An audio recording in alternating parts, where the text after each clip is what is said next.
مهراب، رضا شریفی، امیر انقلاب.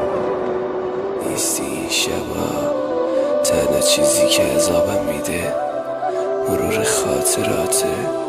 سخته، میدونم سخته، حافظه قویم خودش یه نوع مجازاته. هزار چرخ دنیا واسه ما پنجره، تو خیره به چشماشی از پشت پنجره.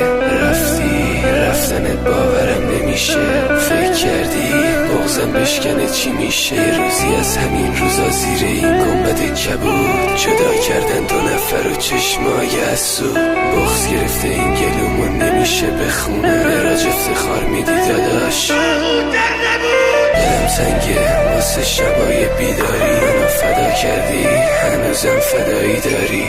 مثلا تا میبینن یه کار تو پسته پخش میشه ولی واسه آقا دوسته دیگه. مثلا نمیگم اینجا همه چی حتمیه، اصلا بذار دنیا هر جوری که میخواد باشه. مراج بهم میگه قصه نخور بازم بنویس که دست نوشتهات عکس نوشته هاشه. آجلی اینو داشته باش، پاکو حافظه هرچی ازش داری پاکو.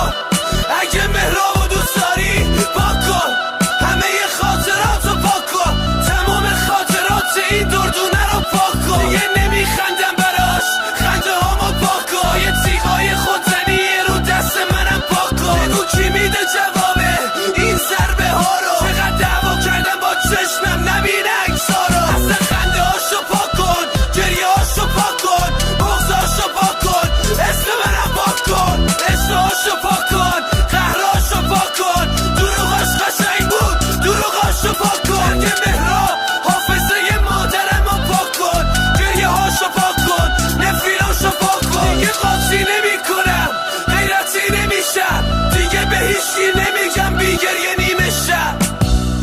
این روزا ناسازگاری میکرد با دلم، میگفت فرجور که شده باید از این خونه برم. فکر نمیکردم بیا روزی که سیر بشه ازم، هنوزم دلم باهاته به همون روزا